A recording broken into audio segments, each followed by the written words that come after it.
Welcome back, traveler. It's so wonderful to have you here with me tonight.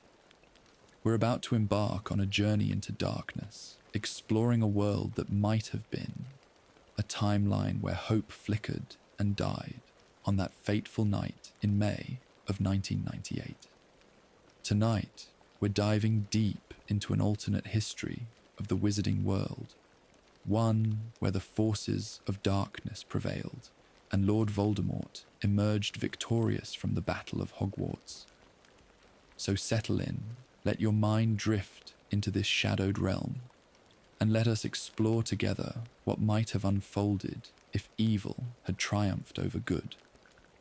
The Battle of Hogwarts stands as one of the most important moments in wizarding history. On the 2nd of May, 1998, the ancient castle that had stood for over 1,000 years became the battleground for the final fight between Harry Potter and Lord Voldemort. The fate of the entire magical world hung in the balance that night, caught between hope and despair, between freedom and an eternity of darkness. What many don't fully understand is just how close Harry's victory actually was, how many key moments could have gone differently, how many individual choices had to line up perfectly for good to win. The battle itself was the culmination of years of preparation, sacrifice, and mounting horror. Voldemort had spent more than a year consolidating his power, taking control of the Ministry of Magic, installing Death Eaters in positions of authority, and transforming Hogwarts itself into a prison of fear and oppression. Students were tortured by the Carrow siblings, who taught the dark arts rather than defense against them. Muggle-born students were expelled or went into hiding. The entire wizarding community lived under a reign of terror, with disappearances, murders, and public trials designed to break the spirit of anyone who might resist. Harry Potter, along with Ron Weasley and Hermione Granger, had spent that year on a desperate quest to find and destroy Voldemort's Horcruxes, the dark magical objects in which the Dark Lord had hidden pieces of his soul to make himself immortal. They had faced unimaginable hardships, living on the run, breaking into both Gringotts Bank and the Ministry itself, all while trying to understand the nature of the Deathly Hallows and the complex web of magical protections Voldemort had built around himself.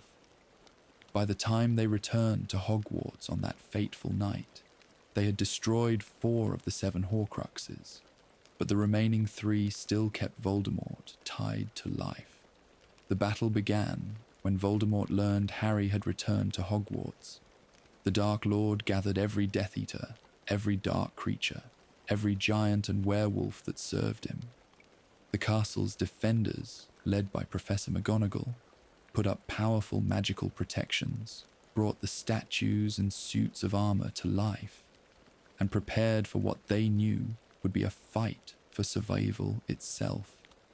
Members of the Order of the Phoenix arrived to help. Parents came to defend their children.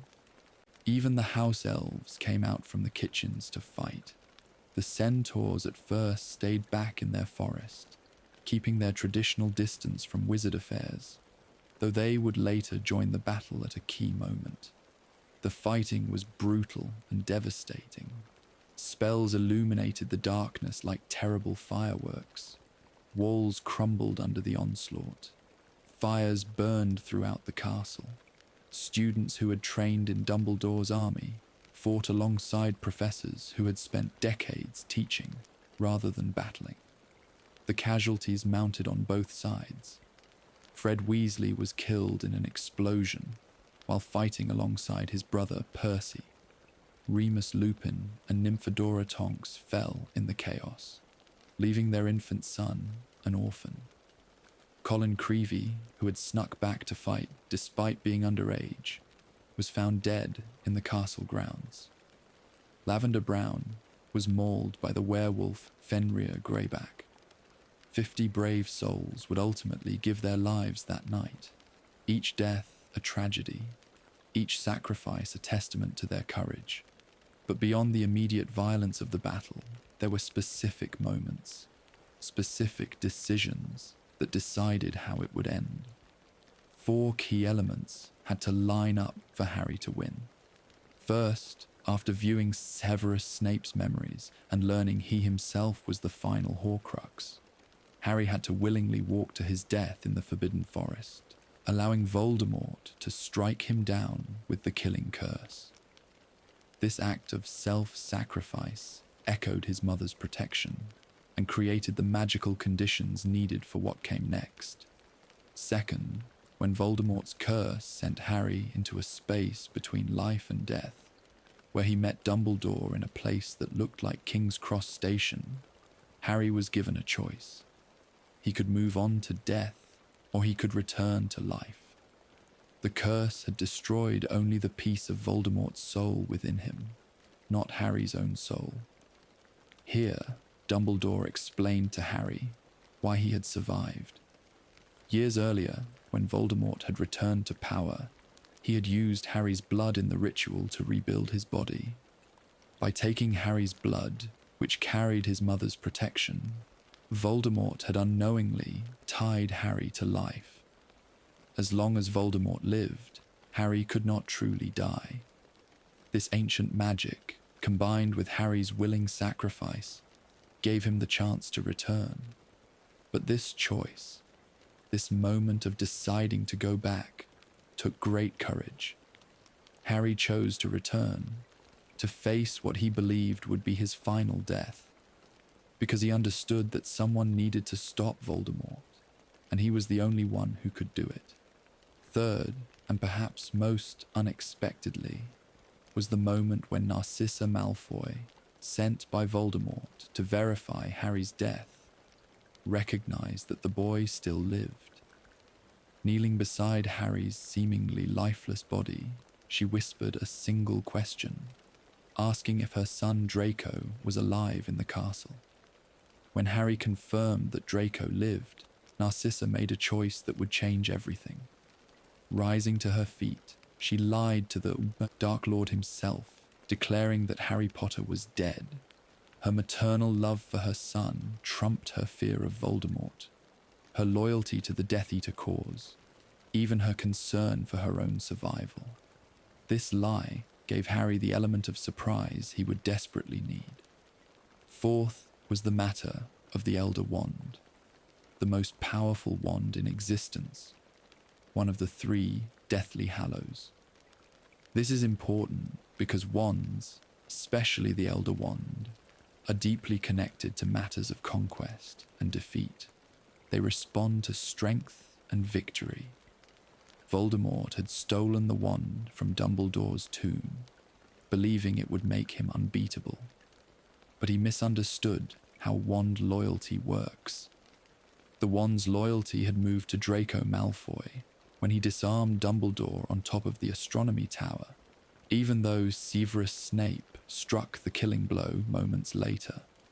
When Harry later disarmed Draco at Malfoy Manor during their escape, the Elder Wand's loyalty passed to Harry, even though Harry never physically touched it and didn't even know this had happened. So when Voldemort used the Elder Wand to cast the killing curse at Harry, the wand refused to truly harm its master. This is why Harry survived in the forest, and why, in their final fight, the wand would turn Voldemort's own curse back on him. And fifth, there was Neville Longbottom's act of amazing courage, when Voldemort paraded what he believed was Harry's corpse. Before the defenders of Hogwarts, when all hope seemed lost, Neville stood alone in defiance. Voldemort, in a display of cruel mockery, called forth the Sorting Hat, forced it onto Neville's head and set it on fire, declaring that from now on there would be only Slytherin House at Hogwarts. But from the burning hat, Neville pulled the Sword of Gryffindor, the legendary blade that appears to any true Gryffindor in their moment of greatest need. With this sword, Neville cut off Nagini's head, Voldemort's snake, and his final Horcrux, making the Dark Lord mortal once again, and making his final defeat possible. These 5 elements, Harry's sacrifice, his choice to return, Narcissa's lie, the Elder Wand's true loyalty, and Neville's destruction of Nagini, formed a complex web that led to Voldemort's fall. Remove any single thread, and the entire pattern falls apart. Change any one of these moments, and the outcome shifts completely. The question we must explore tonight is this: what would have happened if even one of these key elements had gone differently? What if Narcissa had told the truth? What if the Elder Wand had obeyed Voldemort? What if Neville had failed to destroy Nagini? What if Harry had chosen to remain in that peaceful place beyond death, rather than returning to face more pain and suffering? To truly understand the alternate timeline we're about to explore, we must first appreciate how close the battle actually was, how narrow the margin between victory and defeat. The defenders of Hogwarts were outnumbered and outmatched. They fought with desperate courage against overwhelming odds. Many of them were students, teenagers who should have been studying for exams, rather than fighting for their lives. The Death Eaters had giants and werewolves and acromantulas. They had decades of experience with the dark arts. They had Voldemort himself, the most powerful dark wizard in a century, a being who had made himself functionally immortal through the darkest magic imaginable. The defenders had courage. They had the home field advantage of fighting within Hogwarts, with all its hidden passages and magical secrets. They had the unity of purpose that comes from defending something precious. But courage alone doesn't win wars. Strategy alone doesn't defeat overwhelming force. It was only the combination of sacrifice, love, unexpected mercy from an unlikely source, the quirks of ancient magical lore governing wand allegiance, and individual acts of heroism at precisely the right moments that made victory possible. So let us now step into the darkness of the alternate timeline, the shadow world where these crucial moments unfolded differently, where the battle's outcome shifted, where Lord Voldemort achieved what he had sought for so long. Let us explore what the world became when evil triumphed, when hope died, and when the Dark Lord's reign began in earnest. This is not a comfortable journey we're undertaking, but it's an important one, because understanding how close we came to catastrophe helps us appreciate the precious nature of the victory that was achieved, and the extraordinary people who made it possible. The darkest timeline begins in the Forbidden Forest, in those tense moments after Voldemort's killing curse struck Harry Potter. In the true timeline, Harry fell, but did not die. The curse destroyed the Horcrux within him, while his own soul remained intact, protected by the complex magic of his mother's sacrifice and his own willing acceptance of death. He found himself in a liminal space, that place resembling King's Cross Station, where Dumbledore's essence or spirit or memory waited to explain what had happened and offer him the choice between moving on and returning. But in our alternate timeline, let us examine what happens when Narcissa Malfoy makes a different choice. In the true timeline, Narcissa's love for her son, Draco, overrode every other consideration. When she knelt beside Harry's prone form and detected the beating of his heart, when she whispered her question about whether Draco still lived, and Harry confirmed that he did, she made her decision. She lied to Voldemort.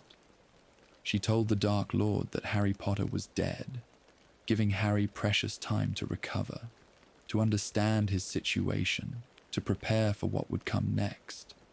But what if Narcissa's fear of Voldemort had been stronger than her love for Draco? What if she had been too frightened to risk lying to the most accomplished Legilimens in the world?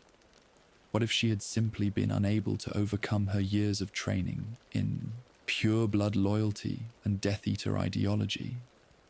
What if, when she felt Harry's heartbeat and heard his whispered confirmation that Draco lived, she had still risen and told Voldemort the truth. Picture that moment. Voldemort, surrounded by his Death Eaters, waiting with barely contained eagerness for confirmation that his greatest enemy is truly dead.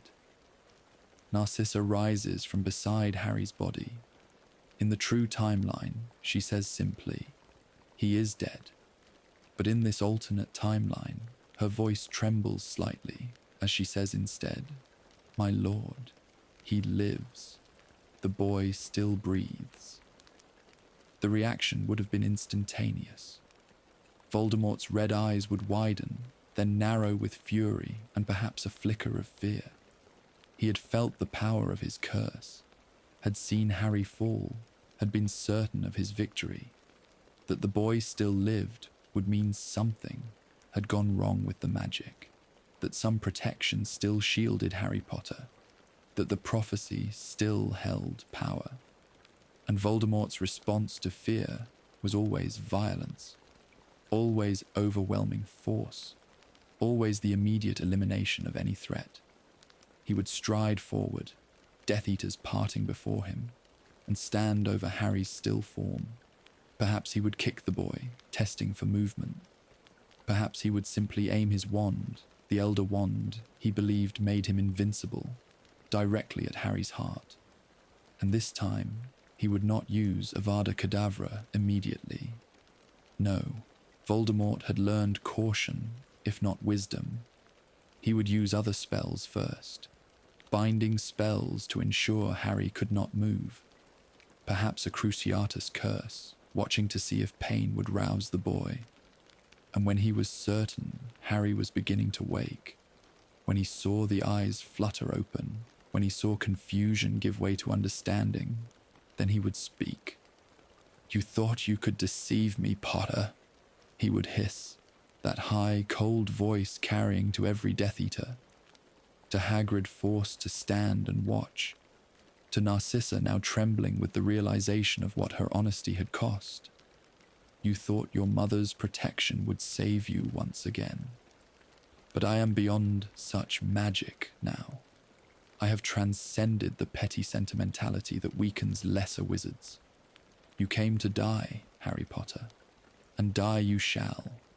But first you will watch as I destroy everything you fought to protect.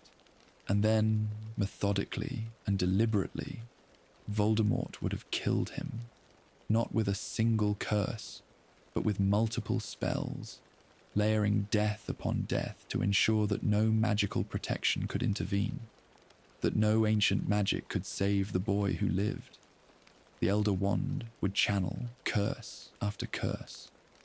Avada Kedavra repeated 3 times, Sectum Sempra to tear the flesh, Fiend Fire to consume the body. Voldemort would not take the slightest chance that Harry Potter could somehow survive again. And this time, with no element of surprise, with no opportunity to return and catch Voldemort off guard, Harry would truly die. The psychological impact of this moment cannot be overstated. If Narcissa had told the truth, Harry would have died there in the forest, without dignity, without the chance to inspire one final surge of resistance. The defenders of Hogwarts would never have known about his sacrifice, never understood that he had destroyed the Horcrux within himself. They would only have seen Voldemort emerge from the forest, triumphant, carrying Harry's truly dead body, declaring total victory. The despair would have been crushing and absolute. But let us consider another crucial divergence point, the matter of the Elder Wand. In the true timeline, the wand's allegiance belonged to Harry, not Voldemort. When the Dark Lord used it to cast the killing curse in the forest, the wand's reluctance to harm its true master was part of what allowed Harry to survive.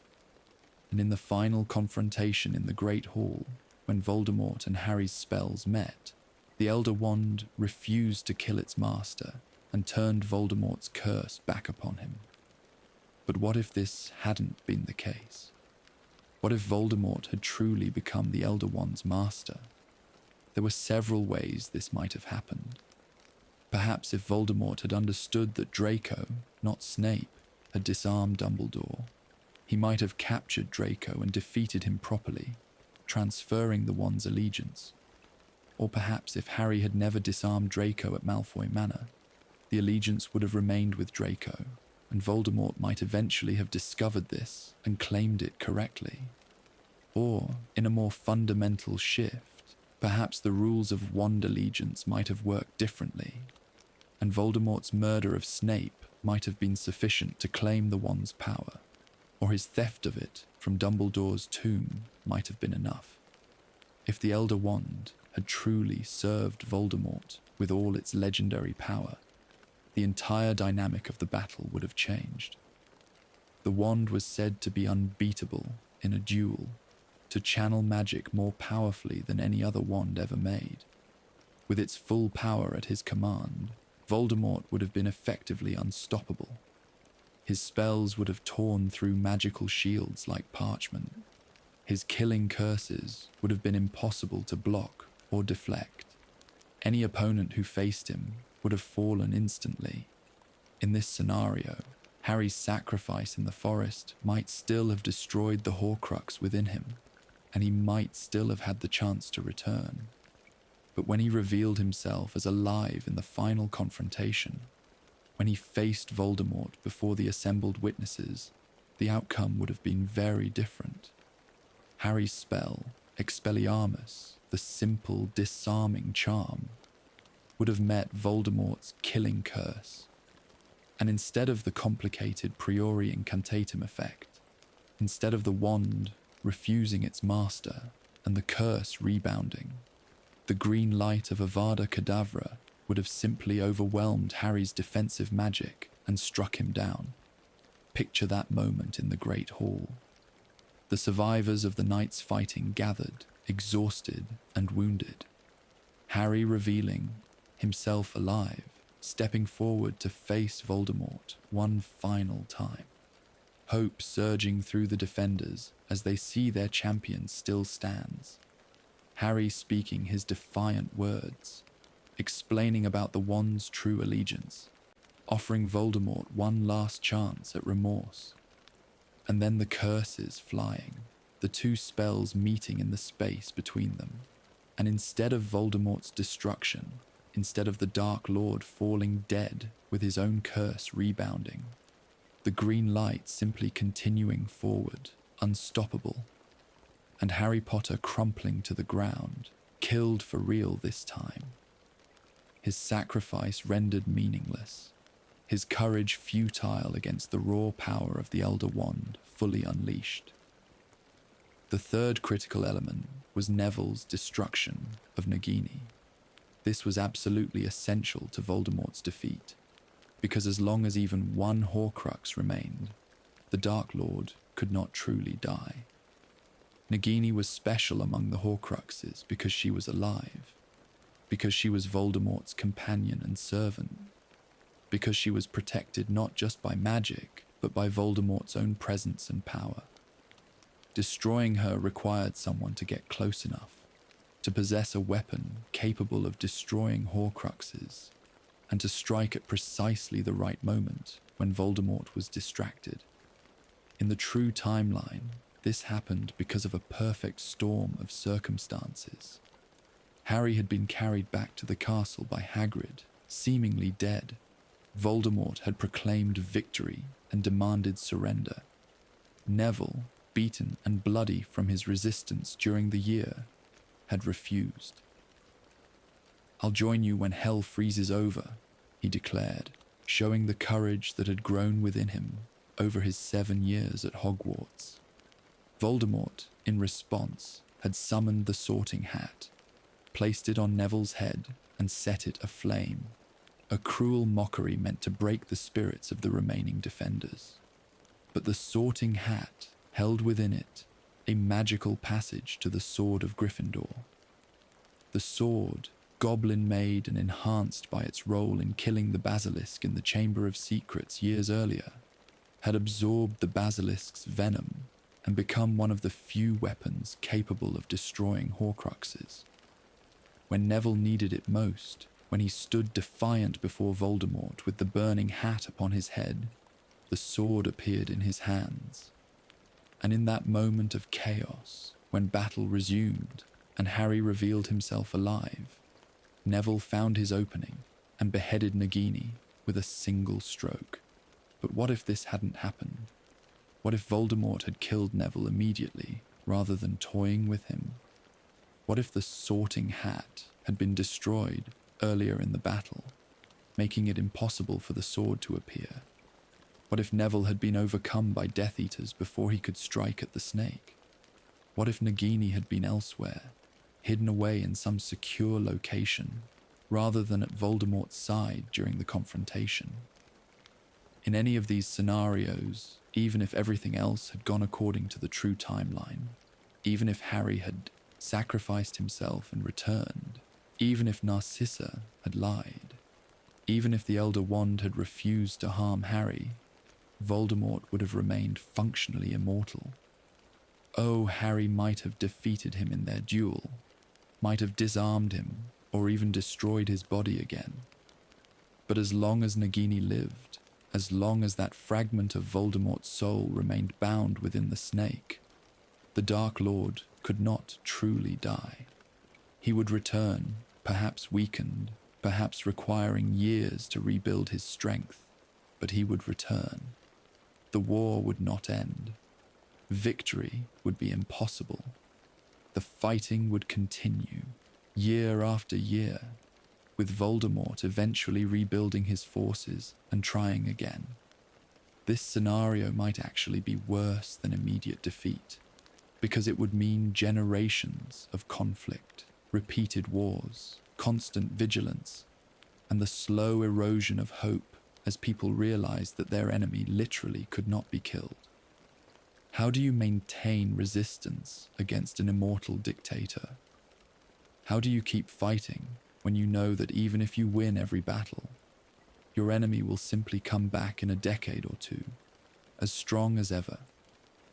The psychological toll would be devastating, perhaps even more so than outright defeat. These three main divergence points, Narcissa telling the truth, the Elder Wand serving Voldemort, and Nagini surviving. Each represents a path to Voldemort's victory, but each would create a slightly different version of that dark future. The immediate aftermath would vary depending on how the battle concluded. Let us now explore what that immediate aftermath would look like, starting with the moments right after Voldemort's triumph. If Voldemort had killed Harry in the forest and paraded his body before Hogwarts, as he did in the true timeline, but this time with Harry genuinely dead rather than feigning death, the despair would have been absolute. The defenders would have seen their champion, their hope, the boy who had survived Voldemort twice before, dead beyond any possibility of return. Voldemort's proclamation of victory would have been met not with renewed resistance, but with the crushing realization that the war was lost. Some would have tried to fight on. Minerva McGonagall would never have surrendered willingly. Kingsley Shacklebolt would have continued casting spells, even knowing defeat was inevitable. Molly Weasley, having already lost Fred, might have fought with the fury of grief, taking down as many Death Eaters as possible before falling herself. But without Harry, without his protection extending to them, without the knowledge that he had sacrificed himself for them creating that magical shield, these fighters would have fallen quickly. Voldemort, triumphant and terrible, would have killed them one by one, or ordered his Death Eaters to do so. The executions would have begun immediately. Voldemort would not have been merciful. Every member of the Order of the Phoenix present would have been killed. Every student who had fought in Dumbledore's army would have faced the killing curse. Teachers who had resisted the Death Eater regime would have been executed on the spot. Voldemort would have walked through the halls of Hogwarts, leaving corpses in his wake, a message written in blood that resistance was futile and defiance meant death. Hermione Granger and Ron Weasley, if they had survived the battle up to that point, would have been particular targets. They had been Harry's closest friends, his constant companions throughout his 7 years at Hogwarts and during the Horcrux hunt. Voldemort would have wanted them dead, not just for their resistance, but as symbols. Their deaths would have demonstrated that friendship with Harry Potter led only to the grave. If they were captured alive, they might have been tortured first, forced to reveal information about the Order, about resistance cells, about anyone who had helped them during their year on the run. Then they would have been killed, probably publicly, their deaths used as propaganda to demonstrate the cost of defying the Dark Lord. The Weasley family would have been decimated. They had lost Fred during the battle in the true timeline. In this darker version, the survivors would have faced execution. Arthur and Molly, if they still lived, would have been killed for their years of loyalty to Dumbledore and their harbouring of Harry Potter. Ginny, who had fought in Dumbledore's army and been Harry's girlfriend, would have been marked for death. The twins' joke shop in Diagon Alley would have been burned to the ground, a symbol of frivolity that had no place in Voldemort's new order. Only Percy might have had a chance at survival, having worked at the Ministry, though even he would have been suspect for his reconciliation with his family before the battle. Neville Longbottom, if he had survived but failed to kill Nagini, would have faced a particularly cruel fate. Voldemort had noted his courage, his defiance, his refusal to bow even when all seemed lost. That kind of spirit would have been seen as dangerous, something to be crushed utterly. Voldemort might have kept Neville alive for a time, using him as an example, torturing him publicly to break the will of other potential resistors. Or he might have simply killed him immediately, recognizing that Neville's courage could inspire others, and deciding that such inspiration needed to be extinguished as quickly as possible. Luna Lovegood, who had also fought bravely and been part of Dumbledore's army, would likely have been killed as well. Her father's publication of the Quibbler in support of Harry Potter had made their family enemies of the Death Eater regime. The Lovegoods had already suffered for their loyalty. In Voldemort's new order, they would have paid the final price. The survivors among the students would have been sorted, literally, with their fates determined by their blood status and their actions during the battle. Pure-blood students from families that had, not openly opposed, Voldemort might have been spared, sent home to their families with stern warnings about the consequences of future resistance. Half-blood students would have been placed under surveillance, their wands registered, their movements restricted. Muggle-born students would have faced the gravest danger. In the true timeline, even during Voldemort's partial control, Muggle-borns were being rounded up and tried by the corrupt Muggle-born Registration Commission. With total victory, such pretense at legality would have been abandoned.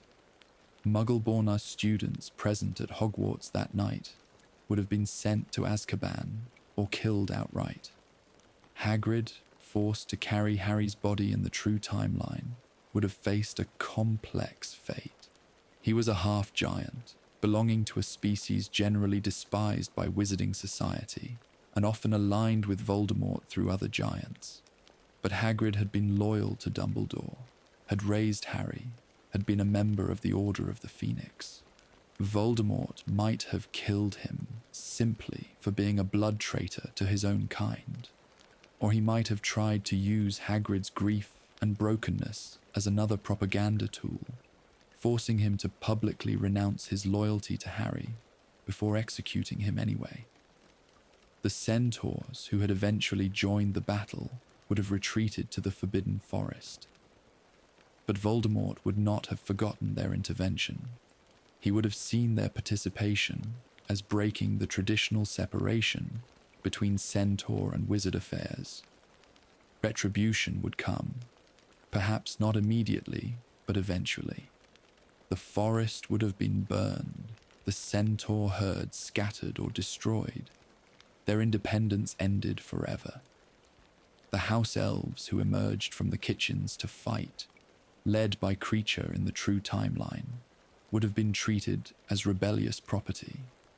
Voldemort had always viewed non-human magical beings as inferior at best, useful tools at worst. House elves who fought against him would have been killed, and new measures would have been implemented to ensure such rebellion could never happen again. Enslaved more thoroughly than ever, subjected to binding spells that made disobedience physically impossible, house elves would have become even more oppressed in Voldemort's new order. The physical castle of Hogwarts itself would have been transformed. The destruction from the battle would have been repaired, but not restored to its previous state.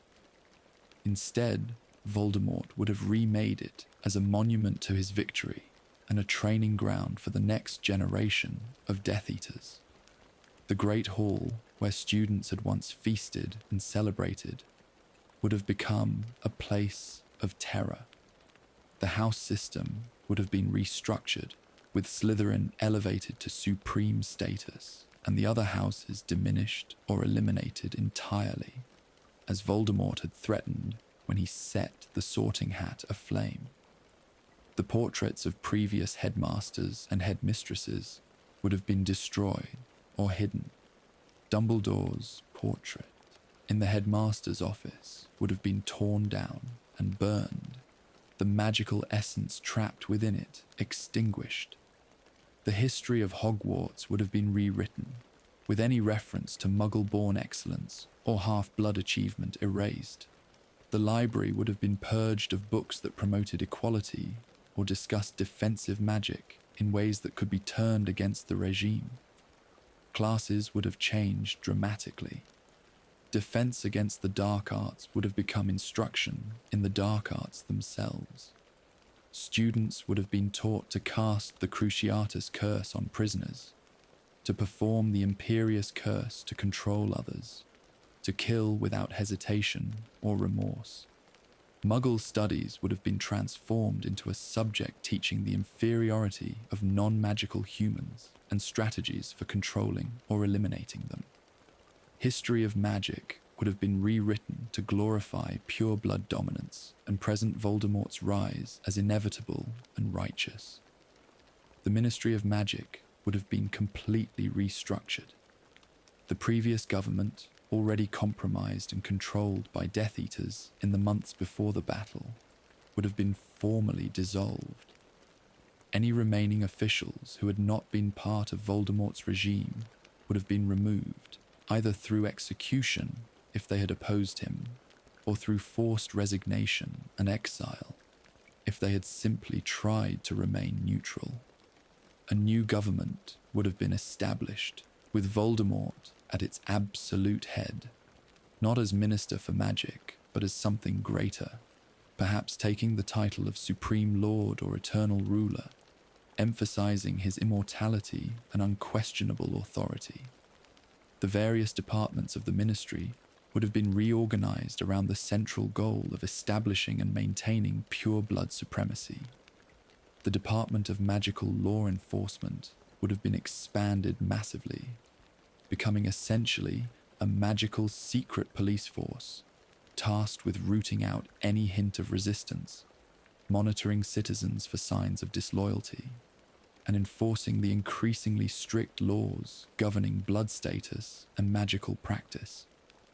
Yaxley, who had infiltrated the ministry before Voldemort's takeover and been placed as head of the Department of Magical Law Enforcement, would likely have retained this position, his loyalty and effectiveness proven. Under his leadership, the department would have grown to encompass auras transformed from protectors into hunters of Muggle-borns and blood traitors.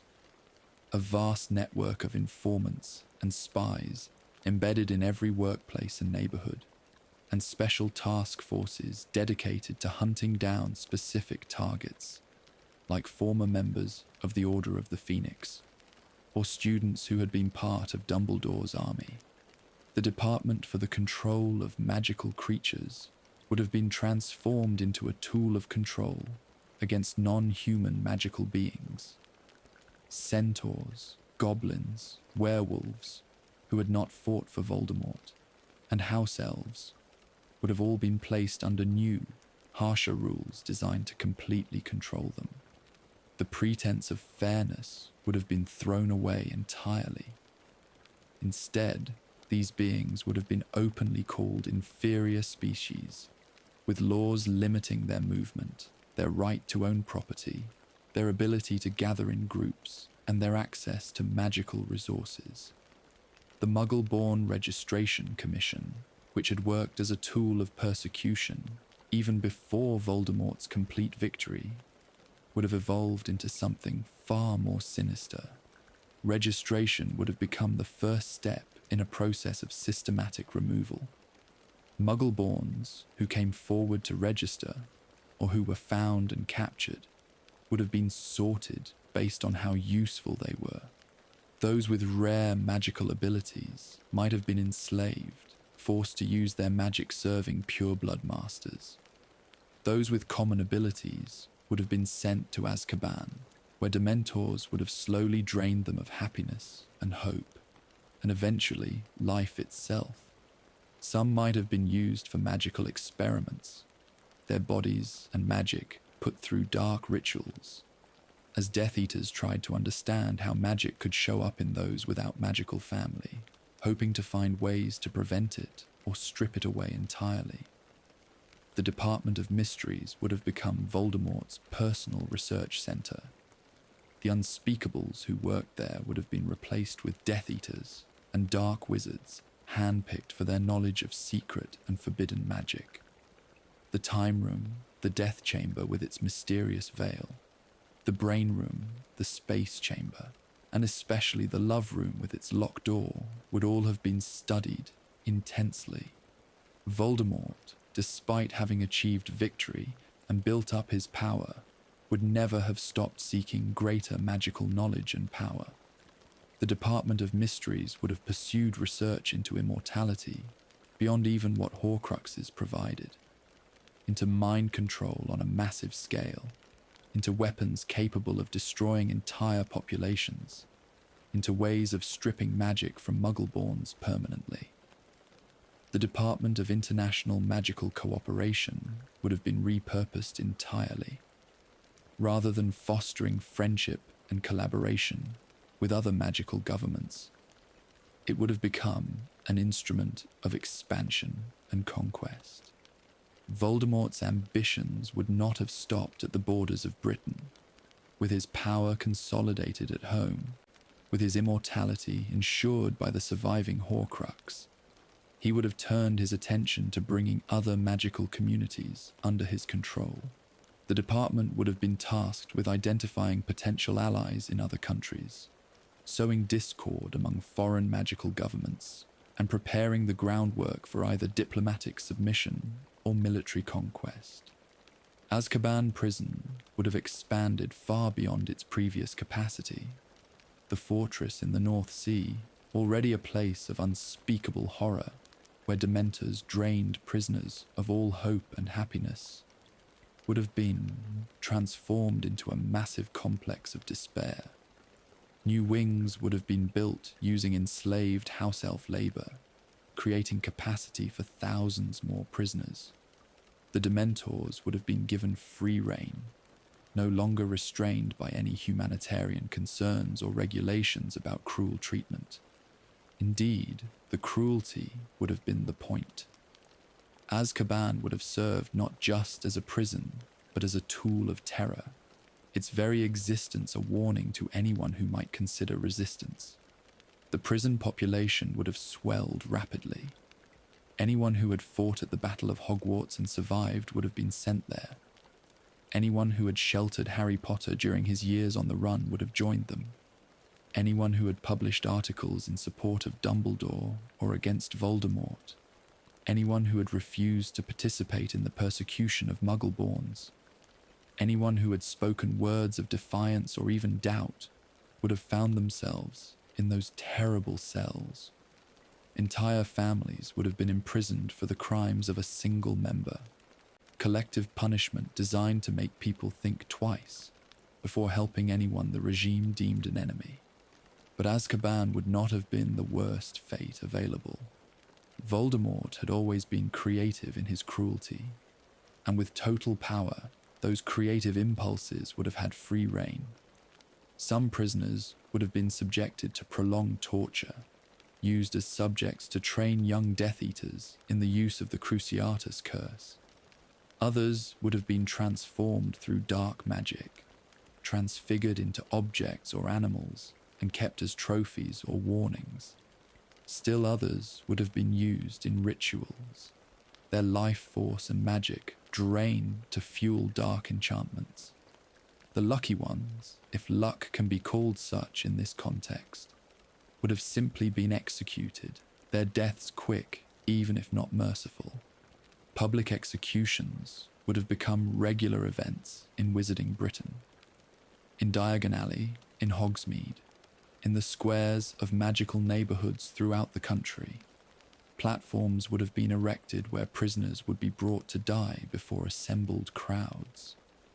Attendance would have been mandatory for purebloods and half-bloods, enforced by the threat that absence would be seen as sympathy for the condemned. These executions would have served multiple purposes: eliminating enemies, terrorizing the population, and creating a spectacle that reminded everyone of Voldemort's absolute power. The propaganda apparatus would have been extensive and sophisticated. The Daily Prophet, already compliant during the period of Voldemort's partial control, would have become nothing more than a mouthpiece for the regime.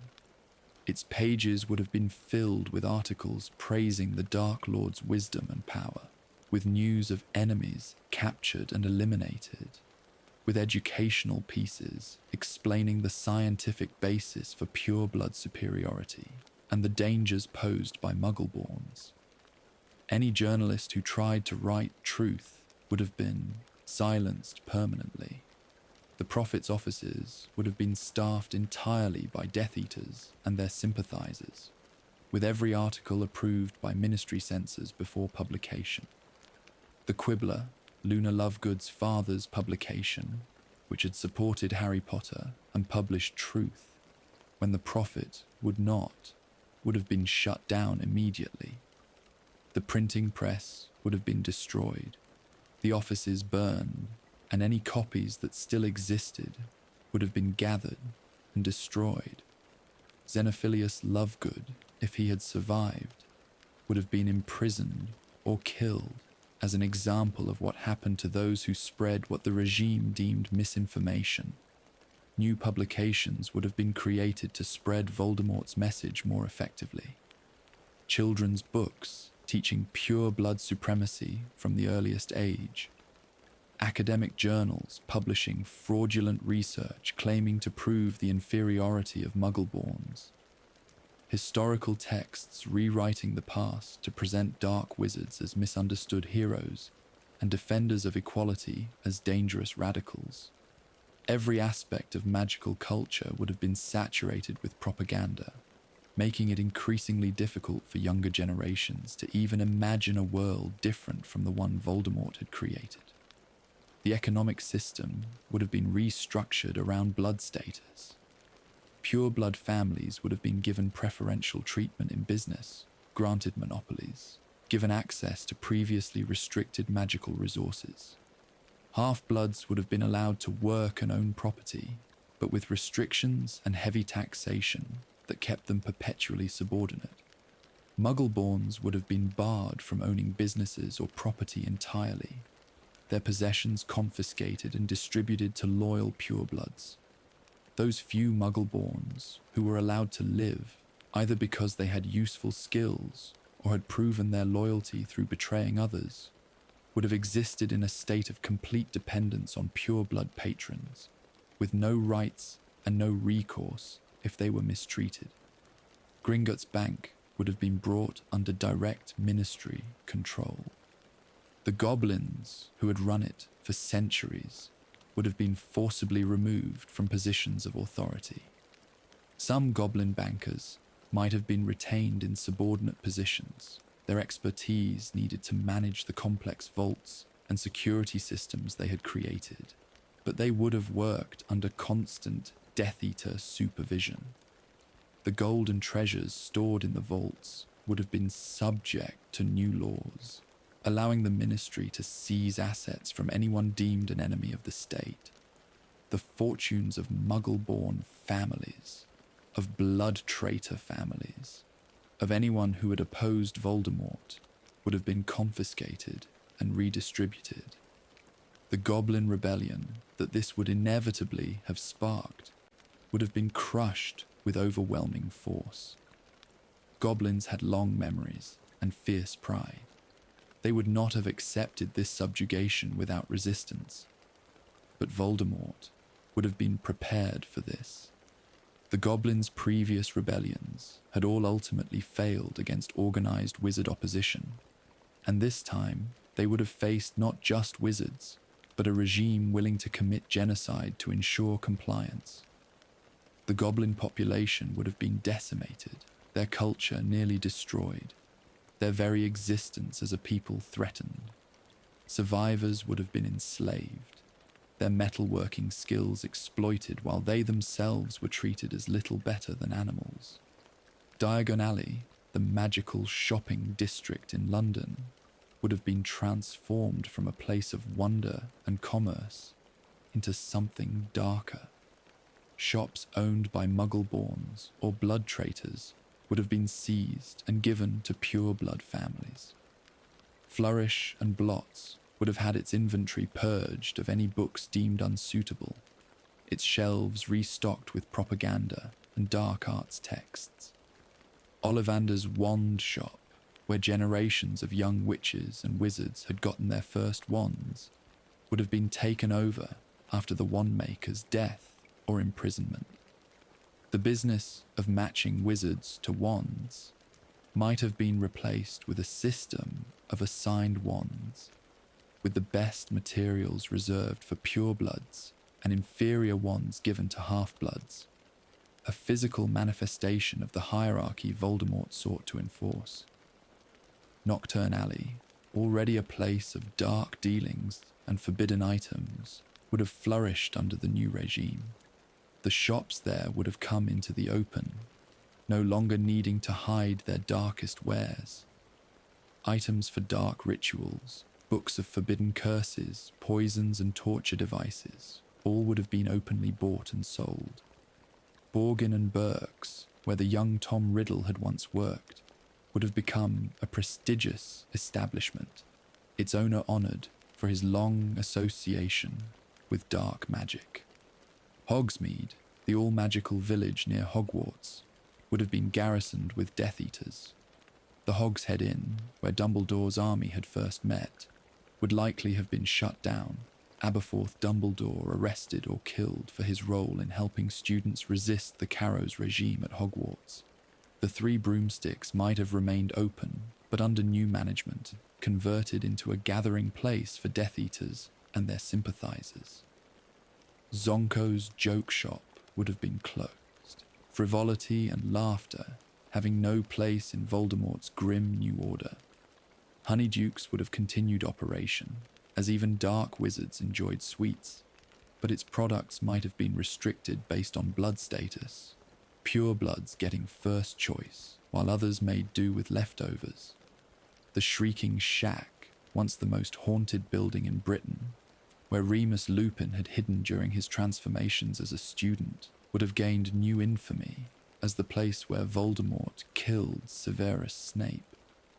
It might have been preserved as a kind of dark historical site, a place where Death Eaters could visit to see where one of their own fell, even if they believed him to be a traitor.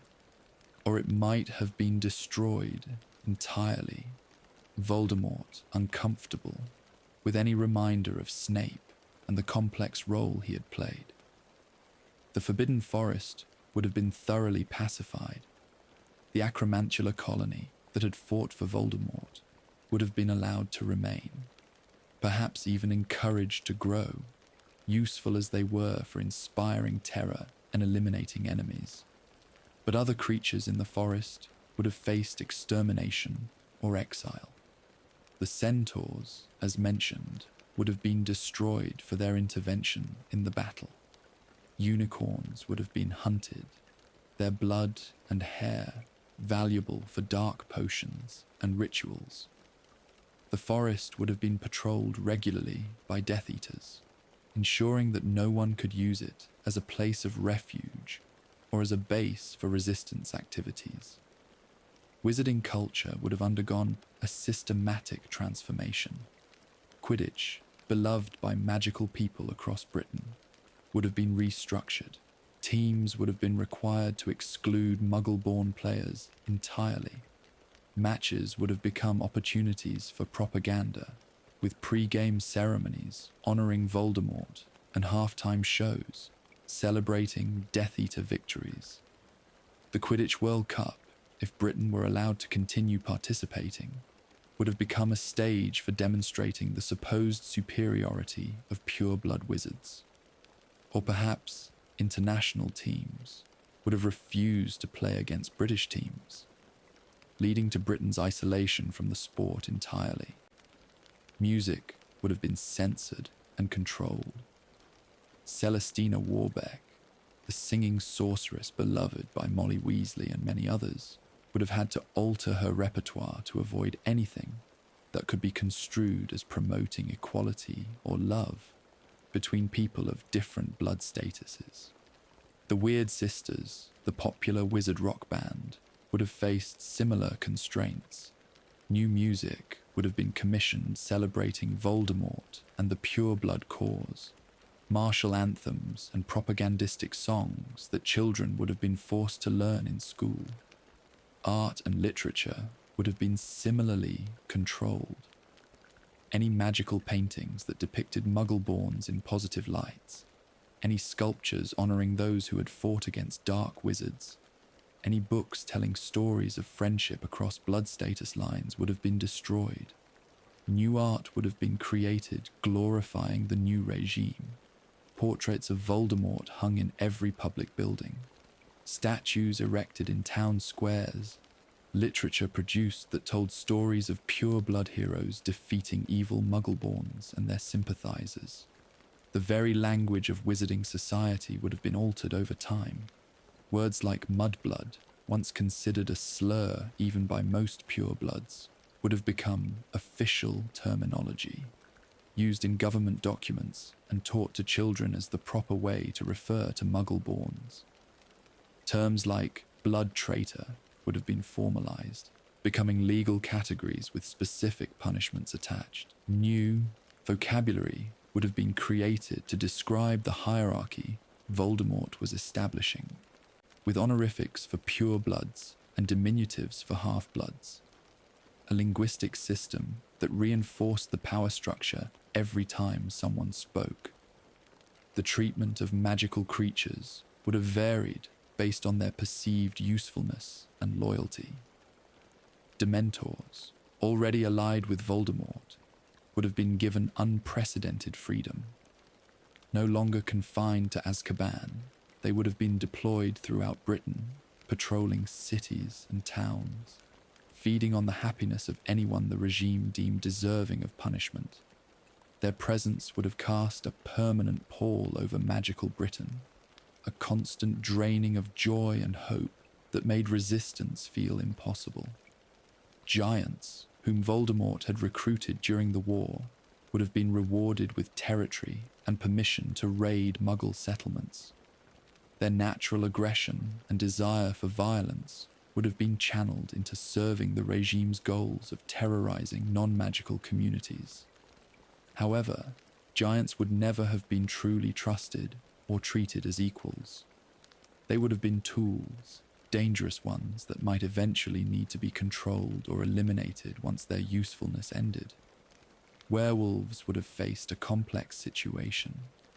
Those like Fenrir Greyback, who had fought for Voldemort and embraced their savage nature, would have been rewarded with positions of power, allowed to bite and turn others, encouraged to spread lycanthropy among Voldemort's enemies. But werewolves as a group would never have been accepted into magical society. They would have remained outcasts, useful for their ferocity, but never fully trusted. Remus Lupin's dream of equality and acceptance for werewolves would have died with him, replaced by a nightmare where the disease was weaponized and those who suffered from it were forced to become monsters or be destroyed. Dragons would have been captured and bred for use in warfare and intimidation. The reserves where they had been protected would have been raided, the dragons taken and trained as instruments of destruction. Romanian dragon handlers, like Charlie Weasley, would have been forced to choose between fleeing the country or being pressed into service training these creatures for the regime. Thestrals, the skeletal horses visible only to those who had seen death, would have been bred extensively. In a society defined by death and killing, more and more people would have been able to see them, a constant visible reminder of the violence that surrounded everyone. They might have been used to draw carriages for high-ranking Death Eaters, their eerie appearance adding to the atmosphere of dread. The international magical community would have faced a crisis unlike any in modern history. Britain under Voldemort would have represented an existential threat to the stability of the global magical order. Other magical governments would have had to decide how to respond. Some might have tried appeasement, hoping that if they didn't interfere in Britain's internal affairs, Voldemort would be content with his conquest and not turn his attention outward. Others might have called for intervention, for a coalition of magical nations to come together to defeat this threat before it spread. The International Confederation of Wizards would have been paralyzed by disagreement. Countries with their own pure-blood supremacist movements, countries where Grindelwald's ideology had never fully died out, might have seen Voldemort's victory as inspiration for their own dark wizards to seize power. Other countries, particularly those with stronger democratic magical traditions or more integrated relationships with their Muggle populations, would have been horrified and frightened. France, home to Beauxbatons Academy, would likely have strengthened its borders and increased surveillance of British expatriates, fearing that Death Eaters might use refugees as cover to infiltrate and destabilize French magical society. The French Ministry of Magic would have recalled any diplomats from Britain and severed official ties, while quietly working to support any resistance movements that emerged. Germany, still haunted by memories of Grindelwald's reign of terror decades earlier, would have been particularly alarmed. The German magical government would have implemented strict controls to prevent any similar movement from arising domestically, while also preparing defensive measures in case Voldemort turned his attention toward continental Europe. The United States, with its own unique magical culture and the powerful MACUSA, would have debated whether to intervene.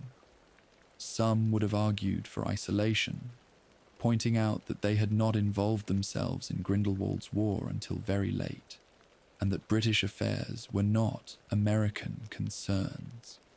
Others would have argued for intervention, warning that Voldemort's ideology and ambition would inevitably lead to a global conflict, and that acting early would be easier than waiting until the threat was greater. Eastern European countries, some of which had been influenced by Durmstrang Institute's more accepting attitude toward the dark arts, would have been divided. Some might have seen opportunity in Britain's transformation. Others would have feared becoming Voldemort's next targets. The magical communities in countries that had experienced Muggle communist rule would have been particularly sensitive to totalitarian regimes and might have been more unified in their opposition. The magical government of Bulgaria, home country of Victor Krum, who had competed in the Tri-Wizard tournament and later fought at the Battle of Hogwarts in the true timeline, would have had to grapple with whether Krum had survived and what his fate might have been. If he had died fighting, he would have become a martyr.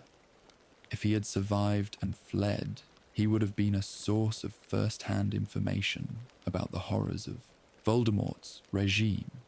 The magical communities in Africa, Asia, and South America would have watched events in Britain with concern, but also perhaps with a certain distance. Many of these communities had suffered under European magical colonialism in previous centuries. They might have viewed Voldemort's war as an internal European matter, though they would have worried about what his victory might mean for global power dynamics. Some might have quietly supported resistance movements while officially remaining neutral, providing safe haven for refugees or funneling resources to those still fighting. The Statute of Secrecy, the law that had kept the magical world hidden from Muggles for centuries, would have come under enormous strain. Voldemort had never particularly cared about maintaining the statute. He viewed Muggles as inferior beings who should be dominated, not hidden from.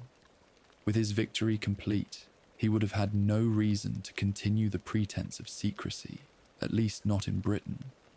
The attacks on Muggle Britain would have begun almost immediately. Death Eaters, no longer constrained by any need for secrecy or fear of punishment, would have been given free rein to attack Muggle communities. The bridge collapses and mysterious deaths that had occurred even during the war would have been followed by far more blatant and devastating attacks. Entire Muggle towns might have been destroyed, their inhabitants killed or enslaved.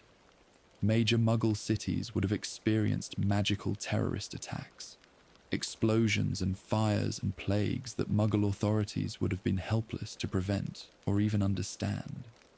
The Muggle British government would have found itself facing an incomprehensible threat. They would have known something was happening, known that people were dying in ways that made no sense, known that conventional weapons and police were useless. But without knowledge of the magical world, they would have struggled to mount any effective response. They might have thought they faced some new form of terrorism or biological warfare. They might have suspected foreign governments. They would never have guessed the truth until it was far too late. Eventually, Voldemort would have revealed the existence of magic to the Muggle world, not through the gradual integration that some progressive wizards had dreamed of, but through conquest and domination. Magical forces would have attacked Muggle government buildings. Magical creatures would have been unleashed on Muggle military bases, and imperious curses would have been placed on Muggle leaders, forcing them to command their populations to submit. The revelation of magic would have been traumatic and catastrophic, coming not as wonder but as horror. The Muggle population of Britain, numbering in the tens of millions, would have vastly outnumbered the magical population, which numbered perhaps in the tens of thousands. But magic would have been the great equalizer. A single wizard could kill dozens of Muggles, could control hundreds with the imperious curse, could destroy buildings and infrastructure with ease. Muggle weapons, guns and tanks, and even nuclear bombs would have been rendered useless by magical shields, or simply by the impossibility of targeting wizards who could apparate instantly from place to place or hide under disillusionment charms. The conquest of Muggle Britain would have taken time, but would have been inevitable. Voldemort would have established a two-tiered society, with wizards as the master class and Muggles as slaves. Muggle-borns would have been hunted down with particular ferocity, their existence seen as a theft of magic that proved Muggles were trying to infiltrate wizard society. Muggles with magical children would have been killed, their children taken and raised by pure-blood families, their own memories modified to believe their children had died. Muggle technology would have been restricted or banned entirely. Electricity, internal combustion engines, computers, all the technological advances that had allowed Muggle society to flourish would have been seen as inferior substitutes for magic and potential tools of resistance. Muggles would have been forced back to pre-industrial methods of living, making them even more dependent on their magical overlords and less capable of organizing resistance. The camps that would have been established for Muggles who refused to submit or who were deemed dangerous would have been horrific beyond description. Dementors would have been stationed there, draining hope and happiness. Magical diseases would have been allowed to spread unchecked. Prisoners would have been worked to death or used for magical experiments. The comparison to the worst atrocities of Muggle history would have been inevitable and entirely justified. Voldemort's regime would have been genocidal in its scope and intent. The resistance that would have inevitably formed would have faced overwhelming odds. In the immediate aftermath of the Battle of Hogwarts, with Harry dead and the Order of the Phoenix destroyed, organized resistance would have seemed impossible. But human nature and wizard nature being what they are, resistance would have emerged eventually, probably in scattered, isolated cells with little connection to each other, each unaware of the other's existence for security reasons. These resistance cells might have included young wizards and witches who had been too young to fight at Hogwarts, but old enough to remember a time before Voldemort's complete domination. They would have included parents who had lost children to the regime's purges. They would have included half-bloods who chafed under their second-class status. They might even have included some purebloods who found their conscience and could not accept what their society had become. The tactics available to such resistance would have been limited. Direct confrontation with Death Eaters would have been suicide. Instead, they would have engaged in sabotage, disrupting supply lines, destroying propaganda materials, helping Muggle-borns and blood traitors escape to other countries. They would have spread information, reminding people that the world had once been different, keeping alive the memory of those who had fought and died for freedom. They would have protected the vulnerable when they could, hiding people targeted by the regime, providing false documents, creating safe houses. But the price of resistance would have been terrible. The regime's response to any act of defiance would have been disproportionate and brutal. For every Death Eater killed by resistance fighters, 10 innocent people would have been executed in retaliation. For every attempt to free prisoners, entire families would have been rounded up and sent to Azkaban. The regime would have used collective punishment to turn the population against the resistance, making people blame the fighters for the suffering that resulted from their actions rather than blaming the regime itself. Informants would have been everywhere. The regime would have encouraged people to report suspicious behavior, rewarding those who turned in resistance members or those who helped them. Neighbors would have informed on neighbors. Family members would have betrayed each other, either out of genuine loyalty to Voldemort or out of fear for their own safety. Trust would have become nearly impossible, and the resistance would have been constantly infiltrated and compromised. The psychological toll of living under such a regime would have been devastating. Children would have grown up knowing nothing but fear and propaganda. They would have been taught that Muggles were less than human, that Muggle-borns were thieves and criminals, that obedience to Voldemort was the highest virtue. They would have been encouraged to inform on their parents if they heard words of dissent. The education system would have been designed not to create thinking individuals, but obedient servants of the state. Adults who remembered the time before would have struggled with despair and survivor's guilt. Those who had compromised their principles to survive, who had looked away when their neighbors were taken, who had followed orders even when those orders were monstrous, would have had to live with the knowledge of what they had done. Some would have rationalized their actions, convincing themselves that they had no choice, that survival was the most important thing. Others would have been consumed by guilt, knowing they had betrayed everything they once believed in. The years would have passed with no sign that the situation would ever improve. Voldemort's immortality, maintained by the surviving Horcrux, would have meant that unlike natural dictators who eventually die, and whose regimes often crumble afterward, he would have continued ruling indefinitely. There would have been no succession crisis, no weakening with age, no opportunity for change that comes with generational turnover in leadership. The same malevolent intelligence that had created the regime would have continued refining and perfecting it year after year. After a decade under Voldemort's rule, the memory of the Battle of Hogwarts would have started to fade for the general population. Not because people forgot, but because speaking about it, even thinking about it too clearly, would have been dangerous.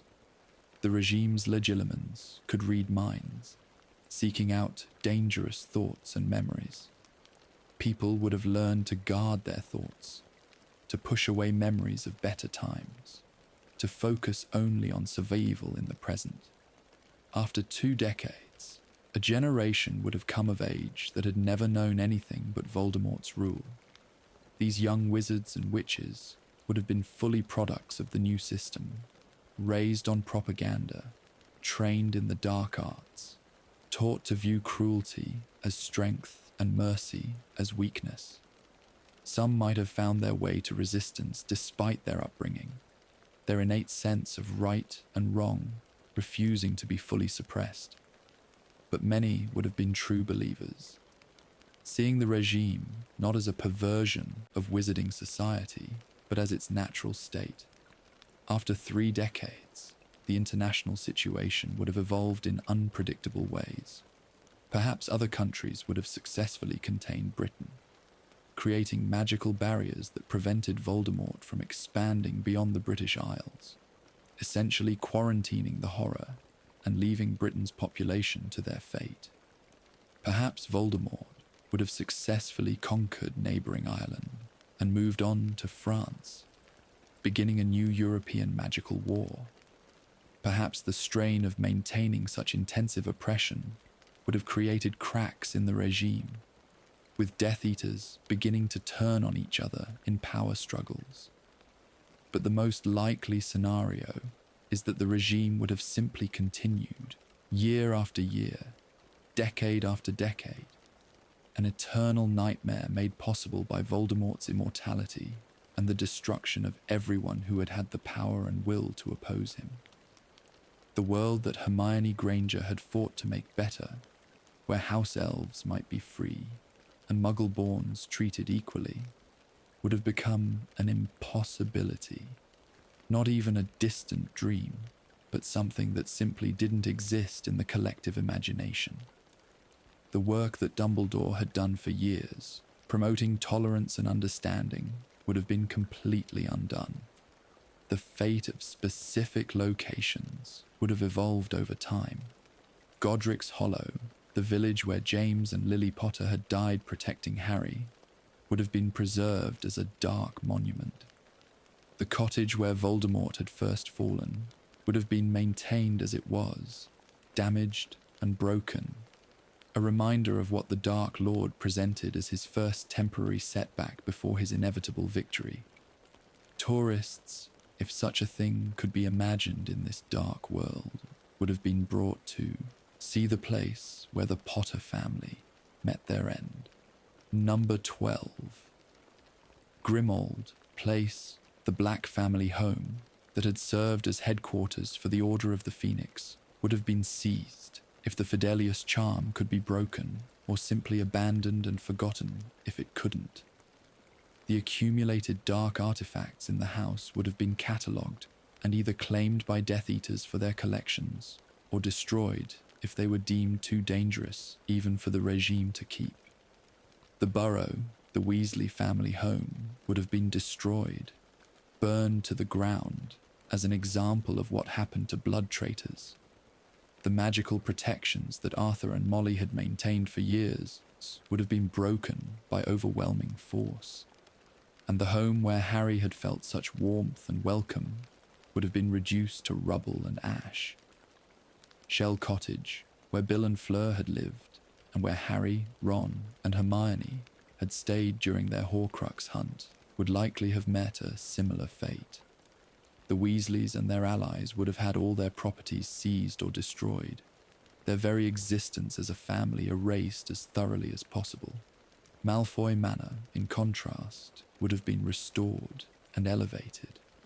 The Malfoy family's late but ultimately successful alignment with Voldemort, combined with Narcissa's role in announcing Harry's death, even if she had been lying in the true timeline, would have been rewarded. In this alternate timeline, where Narcissa told the truth about Harry's survival, her reward might have been even greater. Recognition of her loyalty in not trying to deceive the Dark Lord.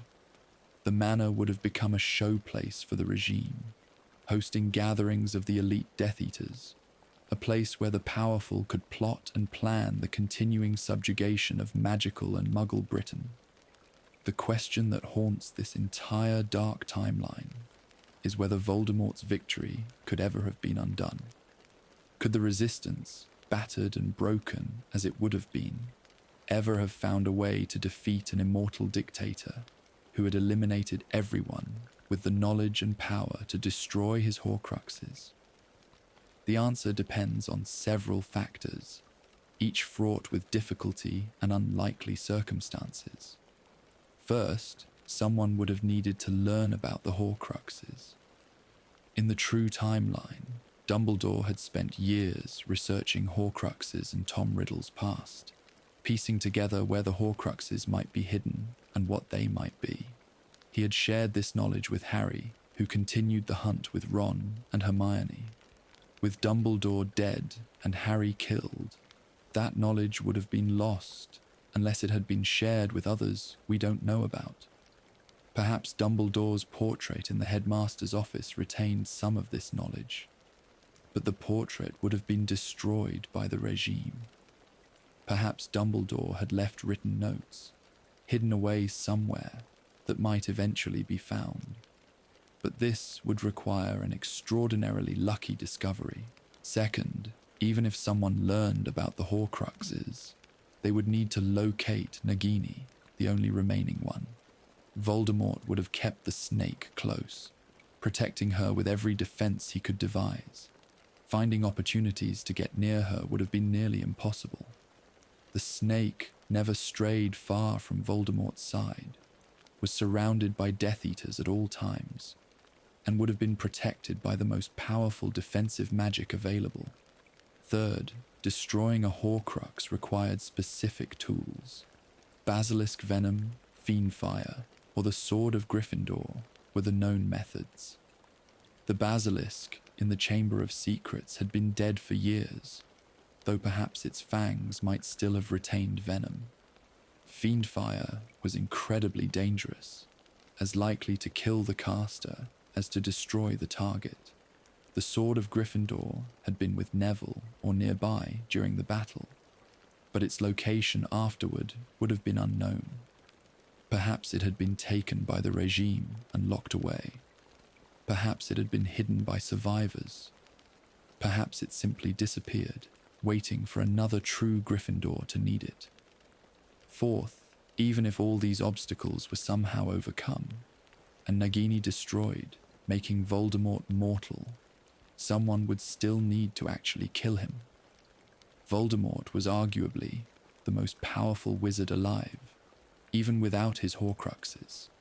a master of the dark arts, possessed of the Elder Wand, which he believed made him invincible, and surrounded by layers of magical protection and loyal Death Eaters. Killing him would require either an incredibly powerful wizard or a group of skilled fighters working together with excellent planning and perhaps a significant amount of luck. The most realistic scenario for Voldemort's eventual defeat would have involved international intervention. If the magical governments of multiple countries had united, if they had been willing to accept the casualties that would come from fighting such a war, if they had possessed the political will to sustain a long campaign, then perhaps, over years or even decades, they might have worn down the regime's defenses and created an opportunity for Voldemort's defeat. But such intervention would have required several things that might not have existed. It would have required unity among the international magical community, but countries had their own interests and concerns. It would have required someone with knowledge of the Horcruxes willing to share that information with foreign governments. It would have required a level of coordination and willingness to sacrifice that seems unlikely, given how nations typically behave.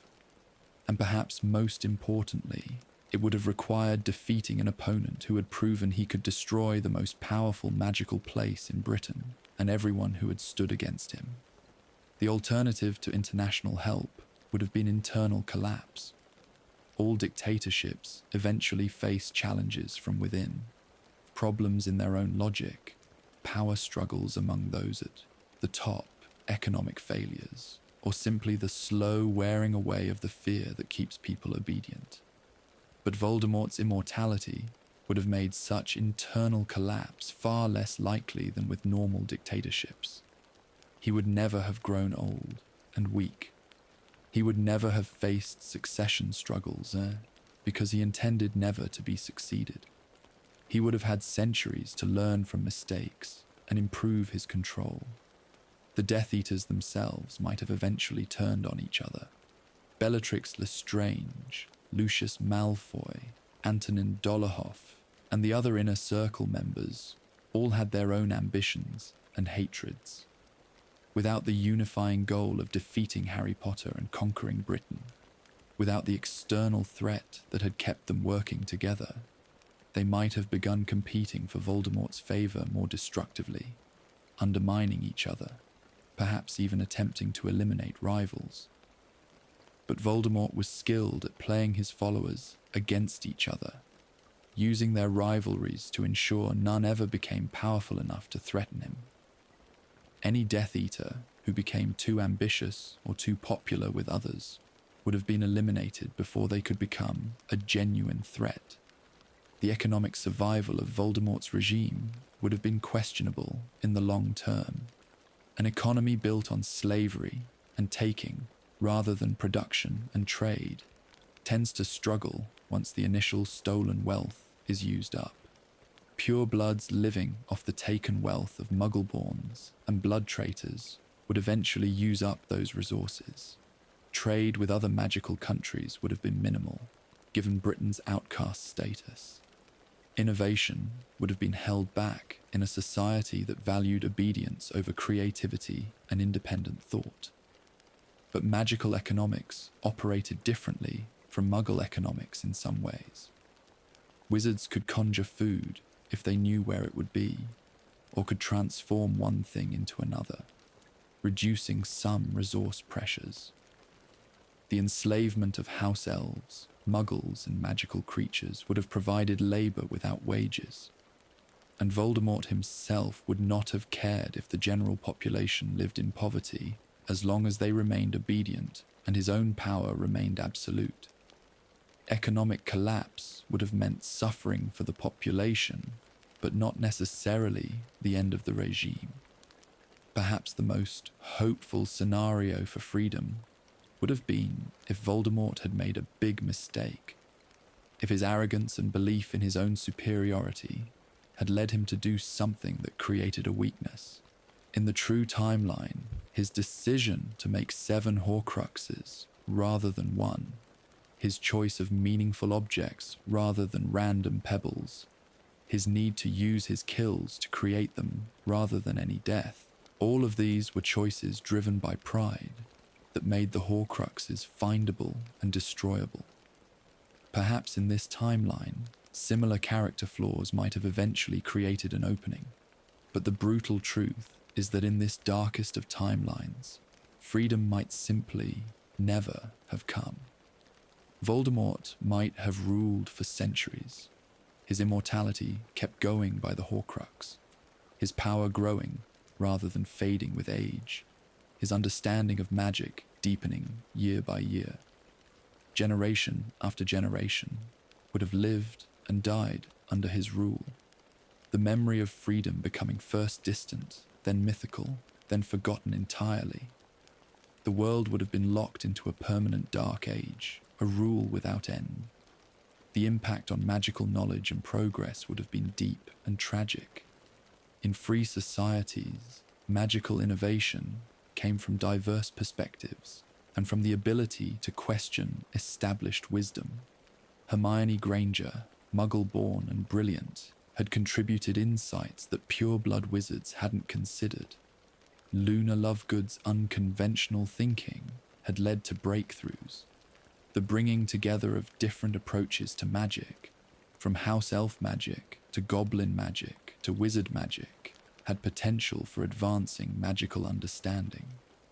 Under Voldemort's rule, all of this would have been lost. Muggle-born perspectives would have been eliminated, along with the Muggle-borns themselves. Unconventional thinking would have been punished as potentially dangerous. The magical knowledge of non-human species would have been used but never truly understood or built upon. Research would have been directed entirely toward applications that served the regime. Better methods of control, more effective weapons, more advanced surveillance magic, darker and more terrible curses. Some branches of magic might have been neglected entirely. Healing magic would have been maintained to keep Death Eaters and valued purebloods alive. But research into curing magical diseases or improving general health would have been pushed aside. Why spend resources healing when you can simply replace the sick or injured with new servants? Protective magic would have been studied only in terms of protecting the regime's interests, not protecting individuals or communities. The complex magic of love, sacrifice, and willing choice that had been Harry's greatest weapon would have been dismissed as weakness, studied only to find ways to counter or corrupt it. The light magic that Dumbledore had championed, the magic that drew its power from positive emotions and good intent, would have been actively stopped. Research into Patronus charms would have been banned, as calling up one's happiest memories would have been increasingly difficult in a world of constant fear. The studying of defensive magic would have been twisted into the study of the dark arts, with students learning to attack rather than to defend, to hurt rather than to protect. Over decades, the magical world's collected knowledge would have actually decreased rather than increased. Libraries would have been cleaned out of forbidden texts, but in this case, the forbidden texts would have been those promoting equality, describing white magic, or teaching ethics. The combined wisdom of generations, of witches and wizards, would have been filtered through the regime's beliefs until it was hopelessly corrupted. Future generations would have been less capable than their ancestors, not because they lacked potential, but because they were deliberately kept ignorant of half of magical knowledge. The mental landscape of wizarding Britain would have been dominated by fear, but fear eventually becomes normal, a background condition of existence that people adapt to rather than constantly feel.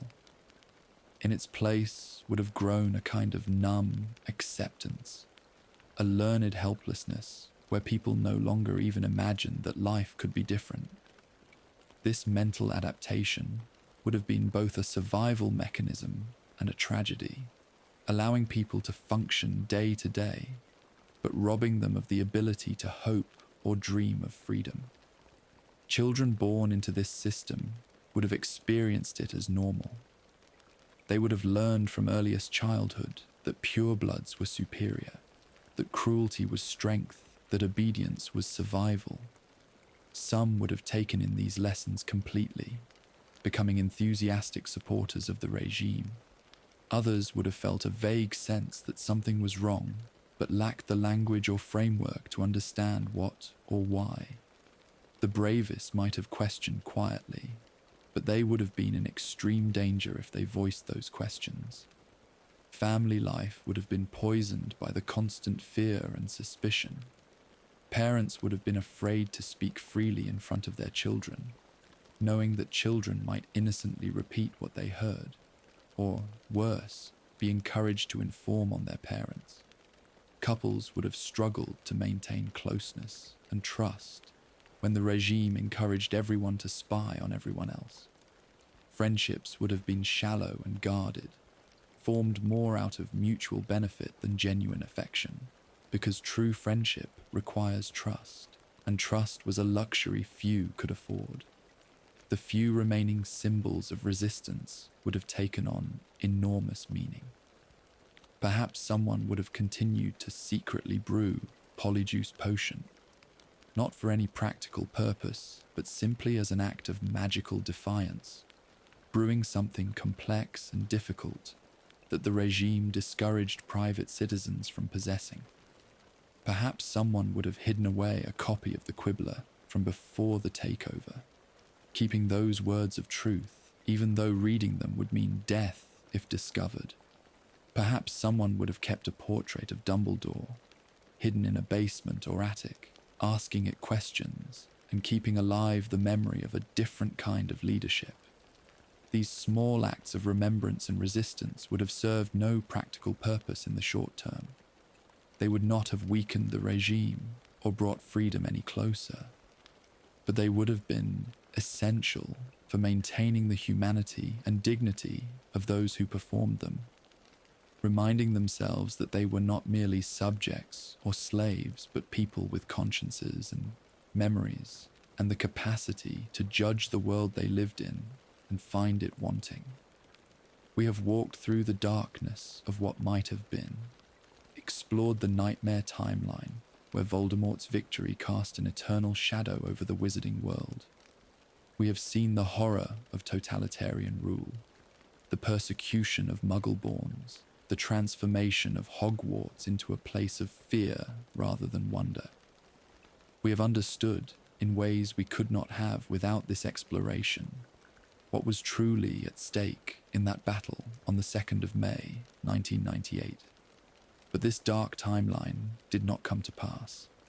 In the true story, Harry Potter lived. Voldemort died. The light prevailed. Hogwarts was rebuilt. The ministry was reformed. Children grew up free. The wizarding world healed. As we step away from this alternate timeline and return to the true history, we must carry with us an understanding of how precious that victory was, how many individual acts of courage and sacrifice made it possible, and how close the world came to falling into eternal darkness. Now, let us turn our attention to those who made the difference, to the heroes whose choices and sacrifices ensured that the nightmare we explored remained only a possibility, and how close we came to losing everything we hold dear. Before we part ways tonight, let us take a moment to honor the real heroes of the Battle of Hogwarts, those who in the true timeline gave everything so that the nightmare we explored tonight never came to pass.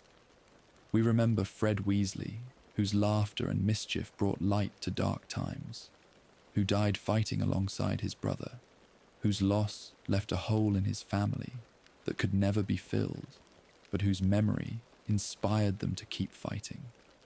We think of Remus Lupin and Nymphadora Tonks, who left their infant son orphaned but safe, who died so that he might grow up in a world without Voldemort.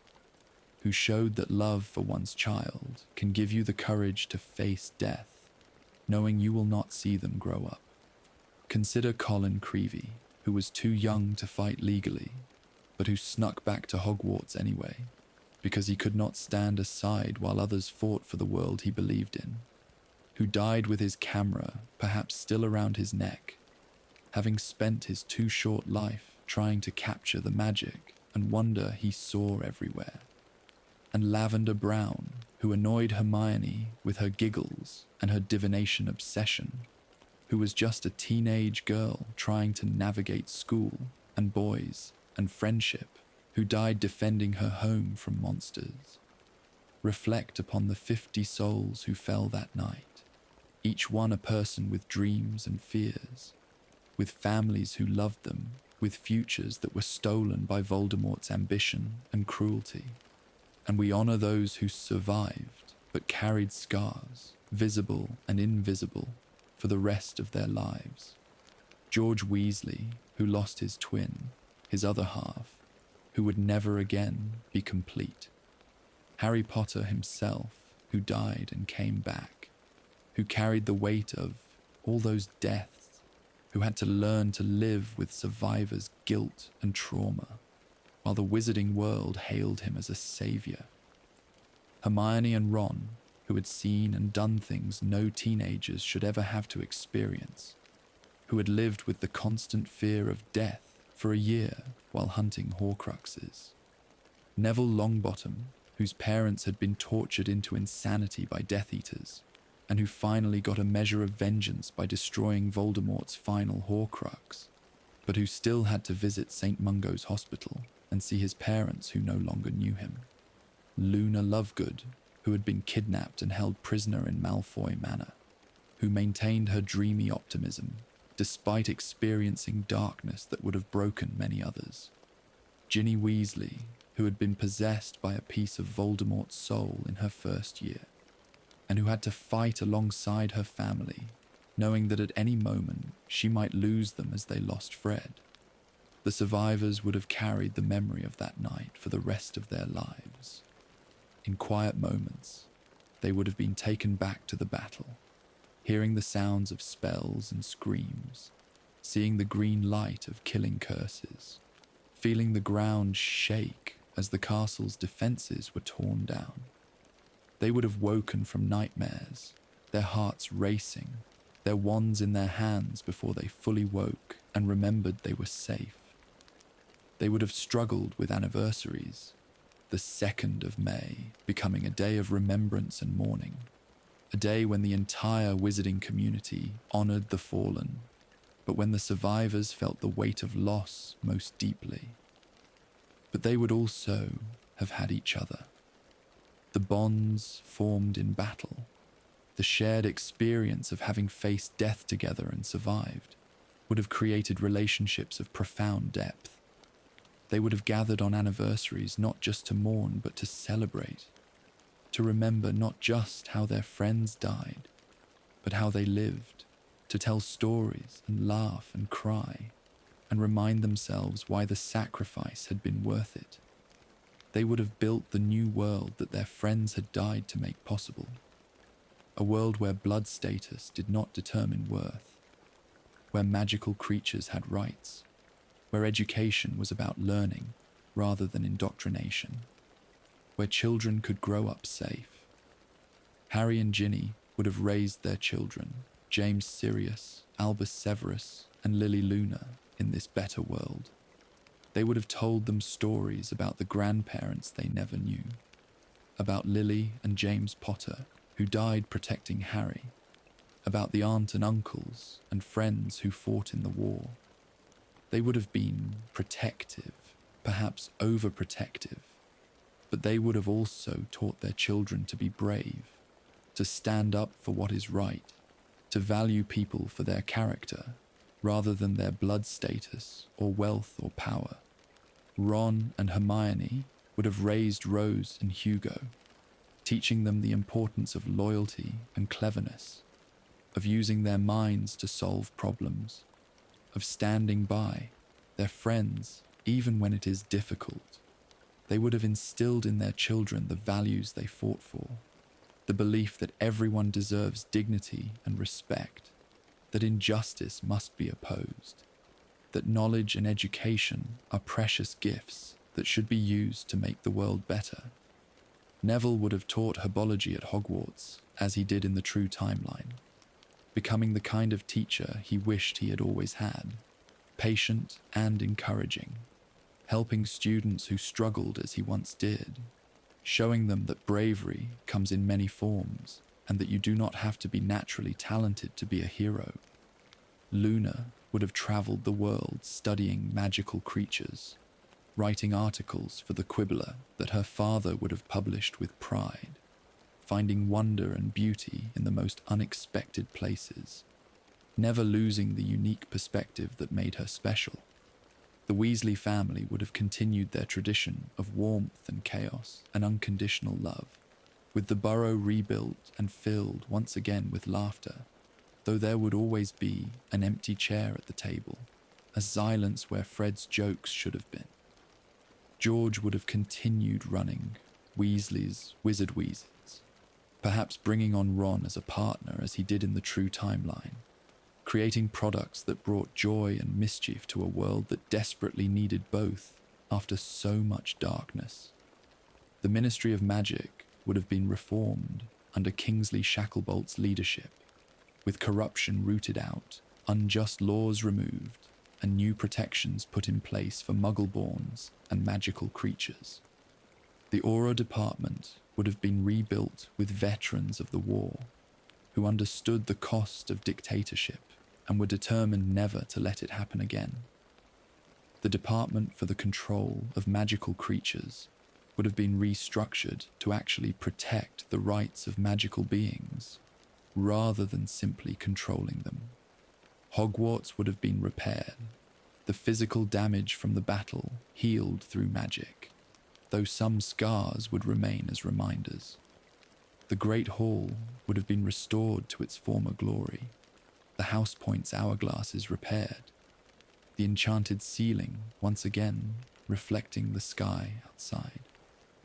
Students would return in September, nervous first years being sorted into houses, older students reuniting with friends they had feared they might never see again.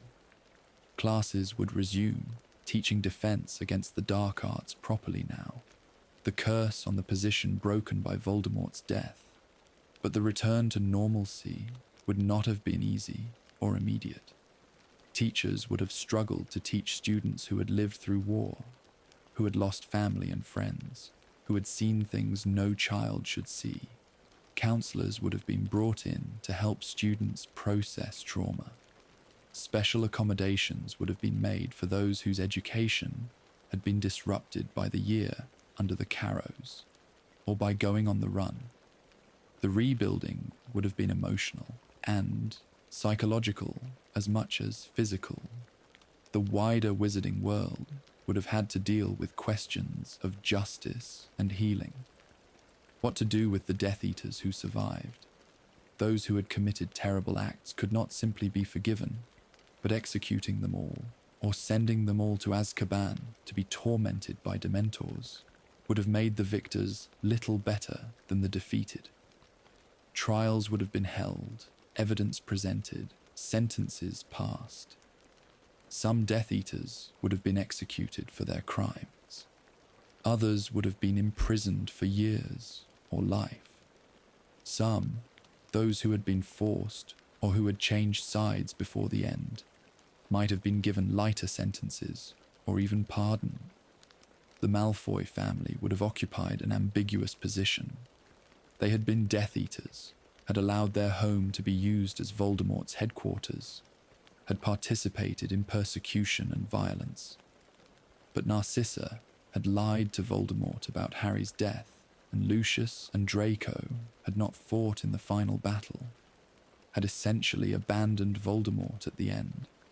This would have earned them leniency, not forgiveness necessarily, but a chance to rebuild their lives. Draco would have had to live with what he had been and what he had done, would have had to work to become someone better. and based on what we know from the epilogue, he succeeded at least to some degree, raising his own son to be less prejudiced than he had been raised. The question of the Dementors would have been significant. These creatures had allied with Voldemort and had been used to guard Azkaban for centuries before that. After the war, the decision was made in the true timeline to remove them from Azkaban entirely, recognizing that having guards who literally fed on human happiness and hope was inherently cruel and corrupting. But what to do with them after that? They could not simply be killed, if they even could be killed. They could not be left to wander freely, preying on whoever they encountered. Perhaps they were returned to their breeding grounds and left there, contained by magical barriers. Perhaps some other solution was found. But their removal from Azkaban represented a recognition that the old ways, the cruel ways, were not acceptable in the new world being built. The statute of secrecy would have been maintained, but with growing questions about whether it could or should continue indefinitely. Voldemort's reign had shown how easily a magical dictator could threaten Muggles, and the Muggle world's own technological advancement was making magical hiding increasingly difficult. Some would have argued for gradually revealing the magical world to Muggles in a controlled way, building understanding and cooperation.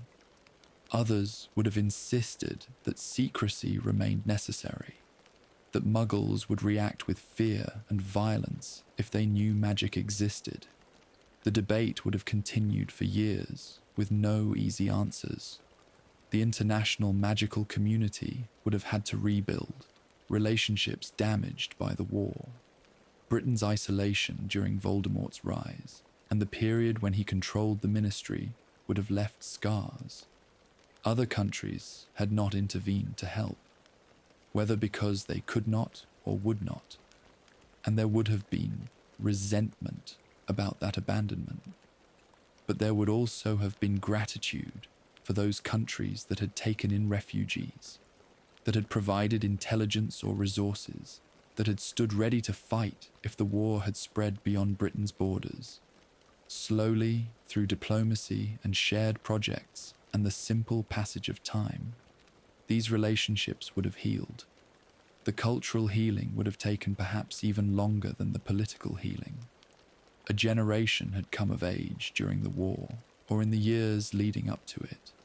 They had been educated in an atmosphere of fear and hatred. They had learned to view Muggle-borns as lower, to accept violence as normal, to put self-preservation over moral principle.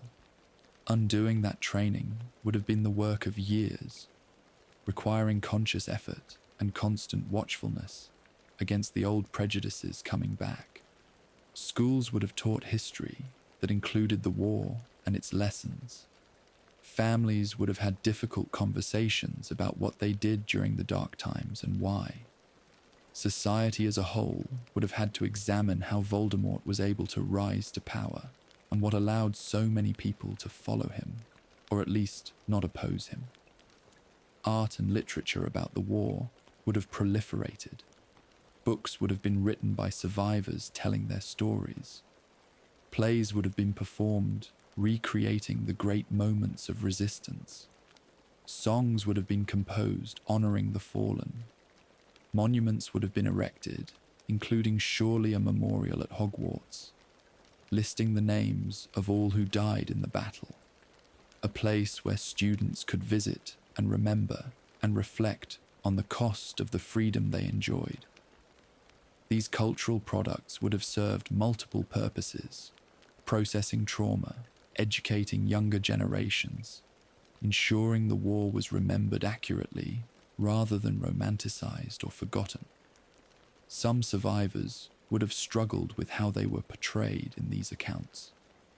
Harry in particular would have found it difficult to be treated as a legend, a symbol, the boy who lived, who became the man who conquered. He had never wanted fame, had been thrust into the role of savior, had simply done what needed to be done because he was the only one who could. Having his image used in propaganda, however benevolent, having statues erected of him, having his name invoked in speeches and songs, would have been uncomfortable at best. He would have insisted that the focus should be on all who fought, not just him, that victory was collective, not individual, that the real heroes were those who died, not those who survived. The passage of years would have brought perspective and distance. 19 years after the battle, as we see in the epilogue of the true timeline, Harry and his friends are adults with children of their own, living relatively normal lives despite their extraordinary past. The war has not defined them, though it shaped them. They have jobs and families and everyday concerns. The wizarding world has healed enough that a new generation is growing up without constant fear, able to attend Hogwarts and worry about being sorted into the right house rather than worrying about Death Eaters. But the war is not forgotten. It cannot be forgotten. The children being sent off to Hogwarts carry names that honour the dead, like Albus Severus Potter, named for 2 headmasters who played crucial roles in Voldemort's defeat, or Fred Weasley's nieces and nephews who grow up hearing stories about the uncle they will never meet. The adults bear scars, both physical and emotional. The world they built is better than the one that came before, but it exists because of sacrifice and suffering, and that knowledge tempers any triumphalism. And there is always the awareness, especially for those who lived through it, of how close things came to going the other way. Every survivor of the Battle of Hogwarts must have had moments where they thought about the choices that led to victory, the narrow margins, the luck and timing, and individual decisions that could have gone differently. They must have thought about Narcissa's lie, about the Elder Wand's allegiance, about Neville's courage with the sword, about Harry's willingness to die. They must have understood, in a visceral way, that those who did not experience it could not fully grasp, that their freedom and their lives were gifts, purchased at terrible cost, maintained only through constant vigilance and the willingness to defend what they had won. This is what we have explored tonight, the contrast between what was and what might have been, between the world where Harry Potter defeated Voldemort and the dark alternate timeline where Voldemort emerged victorious. We have walked through the nightmare to better appreciate the dream, examined the abyss to better understand the light, contemplated the price of failure to better honor the achievement of success. The alternate timeline where Voldemort won is not real, but it was possible within the logic and rules of the world J.K. Rowling created. It represents a genuine branch point, a path not taken, a future that was prevented by the choices and sacrifices of those who fought in the Battle of Hogwarts. In exploring it, we have not indulged in morbid fantasy, but rather in serious reflection on what was at stake, what was saved, and what we owe to those who saved it. As we return now to the comfort of the true timeline, to the knowledge that Voldemort is dead and will not return, that his Horcruxes were destroyed, that his ideology was defeated, that his regime fell, and his followers were brought to justice, let us carry with us a renewed appreciation for the story we love. Let us remember that the happy ending was not guaranteed, that it required extraordinary courage and sacrifice, that it was achieved by people who had every reason to give up but chose to keep fighting anyway. Let us remember that in our own lives, we face choices that matter, that the world we live in is shaped by our actions and inactions, that darkness is always possible, but so too is light, that we have the power to choose which we will support. Let us remember that love is stronger than hate, that sacrifice for others is the most powerful magic we have, that standing together We can overcome challenges that would destroy us individually. Let us remember that the most ordinary people can accomplish extraordinary things when circumstances demand it and when they find the courage to try. The Battle of Hogwarts ended with the dawn. The survivors emerged from the castle exhausted and grieving but free, stepping out into the light of a new day, a new world, a new beginning. They had won.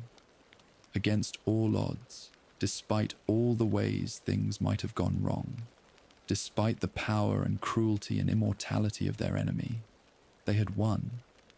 And in winning, they had prevented the nightmare we explored tonight, had ensured that the darkness we witnessed in our alternate timeline remained only a possibility, a warning, a reminder of what might have been, but was not. So rest easy tonight, dear traveller, knowing that in the world of Harry Potter, good triumphed over evil, love conquered hate, and the light prevailed over the darkness. Rest easy, knowing that Hogwarts still stands, that students still board the train on September 1st, that magic continues to bring wonder rather than terror, that the sacrifices made on the 2nd of May, 1998, were not in vain. Rest easy, knowing that somewhere in the wizarding world, Harry Potter is living his life in peace, having saved the world twice, once by surviving and once by dying and choosing to return, having done everything that was asked of him and more. And if you wake in the night, with the shadow of this dark timeline still lingering in your thoughts, remember that it did not happen. Remember that it was prevented. Remember the names of those who prevented it, the heroes and the victims, the fighters and the survivors, the known and the unknown, the celebrated and the forgotten. Remember that they stood against the darkness and did not yield. Remember that their courage bought the world we love, the world where a scar on a forehead is a symbol of survival rather than defeat, where an orphan boy became a legend, where love proved to be the most powerful magic of all. Thank you for joining me on this journey into the shadows tonight. Thank you for exploring with me what might have been so that we might better appreciate what is.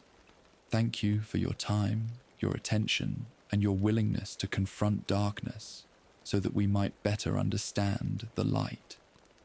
If this exploration has moved you or made you think or helped you see the Harry Potter story in a new way, I would be deeply grateful if you would take a moment to like this video and subscribe to the channel. Your support makes all the difference and allows me to continue creating these deep explorations of the stories we love. Until we meet again, sleep well, dream deeply, and remember that even in the darkest times, even when all seems lost, even when the most terrible outcomes seem inevitable, courage and love and the willingness to stand for what is right can change everything. Remember that individual choices matter, that sacrifice is not meaningless, that hope is not foolish, but necessary and powerful. Remember that we each have the capacity to be heroes in our own lives and our own worlds, not through grand gestures necessarily, but through the daily choice to be kind rather than cruel, brave rather than cowardly, loving rather than hateful.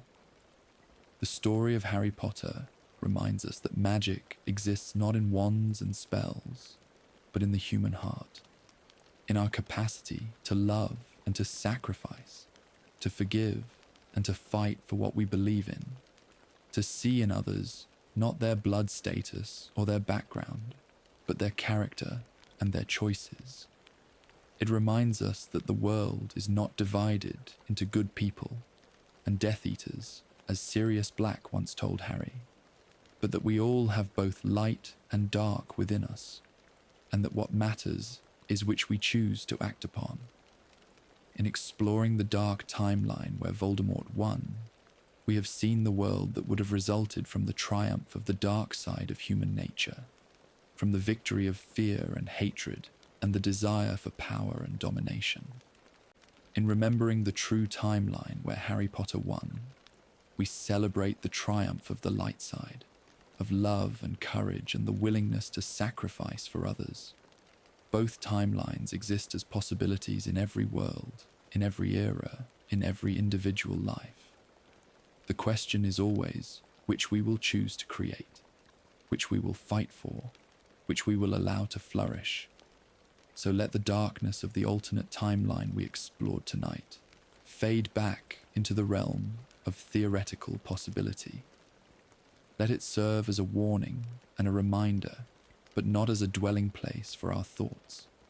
Return to the light of the true story, the tale of the boy who lived, who became the man who conquered, who saved the world not once, but twice, who showed us all that love is the most powerful force in the universe, stronger than death, stronger than dark magic, stronger than the greatest evil the wizarding world had ever known. Good night, traveler. May your dreams be peaceful and free from dementors.